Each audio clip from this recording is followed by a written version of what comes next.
ಶ್ರೀಮತಿ ಪದ್ಮಾವತಿ ಜನನಿ ದೇವಿದಾಸ್ ಮುಖರ್ಜಿಯವರು ಗುರುಮಹಾರಾಜರ ವೈಭವೀಕರಣ ಮಾಡ್ತಾರೆ.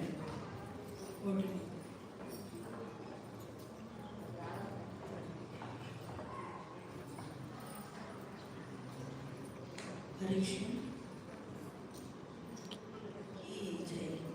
ನಮ್ಮ ಪ್ರೀತಿಯ ಗುರುದೇವ, ನಿಮ್ಮ ಚರಣಕಮಲಗಳಲ್ಲಿ ನನ್ನ ಪ್ರಣಾಮಗಳು. ನಮಗೆ ಜನ್ಮದಿನದ ಶುಭಾಶಯಗಳು. ನಮಗೆ ಸ್ವಲ್ಪ ಆರೋಗ್ಯ ಏರುಪೇರಾದರೆ ಸಾಕು, ಕೆಲವು ಕುಂಟು ನೆಪಗಳನ್ನು ಹೇಳುತ್ತಾ ದೇವಾಲಯ ಭೇಟಿ, ಜಪ, ಸಾಧನ ಎಲ್ಲ ಬಿಟ್ಟು ಬಿಡುತ್ತೇವೆ ಗುರುದೇವ. ಎಷ್ಟು ಪ್ರಾಮಾಣಿಕವಾಗಿ ನಾವು ಪ್ರಭುವಿನ ಆಶ್ರಯ ಪಡೆದರೆ, ನಿಷ್ಠೆಯಿಂದ ಜಪಿಸಿದರೆ ನಮ್ಮನ್ನು ಎಲ್ಲ ತರದ ತೊಂದರೆಗಳಿಂದ ಪಾರು ಮಾಡುತ್ತದೆ. ಇದಕ್ಕೆ ಜ್ವಲಂತ ಉದಾಹರಣೆ ನೀವೇ ಗುರುದೇವ. ನೀವು ಮಾಡುತ್ತಿರುವ ಲೀಲೆಗಳು ನನಗೆ ಸ್ಫೂರ್ತಿ ನೀಡುತ್ತದೆ.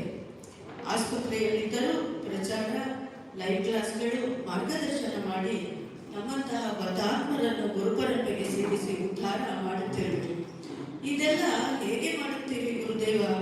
ಇಲ್ಲಿ ನನಗೊಂದು ವಿಷಯ ನೆನಪಿಗೆ ಬರುತ್ತಿದೆ. ಈ ಹಿಂದೆ ನಿಮ್ಮನ್ನು ಹೀಗೆ ಪ್ರಶ್ನಿಸಿದ್ದರು. Question: why are you going around? Answer by Gurudeva: I am a wounded soldier of Srila Prabhupada. I am not out. ಪ್ರಶ್ನೆ ಹೀಗಿತ್ತು: ಈ ಅನಾರೋಗ್ಯದಲ್ಲಿ ಹೀಗೆ ಏಕೆ ಓಡಾಡುತ್ತಿರುವಿರಿ? ಗುರುದೇವ ಹೇಳಿದರು: ನಾನು ಶ್ರೀಲ ಪ್ರಭುಪಾದರ ಗಾಯಾಳ ಸೈನಿಕ. ನಾನು ಇನ್ನೂ ಮೈದಾನ ಬಿಡುವುದೂ ಇಲ್ಲ. ಗುರುದೇವ ಇದೆಲ್ಲ ಹೇಗೆ ಮಾಡ್ತಾರೆ? ಅವರು ಕೃಷ್ಣನಾಮ ರೂಪ ಗುಣಗಳಲ್ಲಿ ಸೇರಿ ಹೋಗಿದ್ದಾರೆ. ಗುರು ಆಜ್ಞೆ ಪಾಲಿಸುತ್ತಿದ್ದಾರೆ.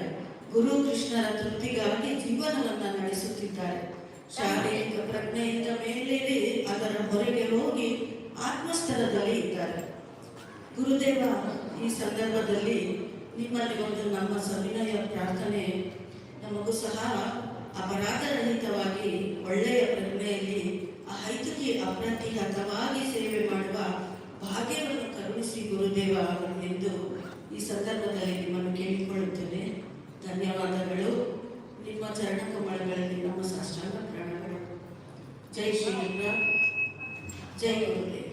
ಹರೇ ಕೃಷ್ಣ.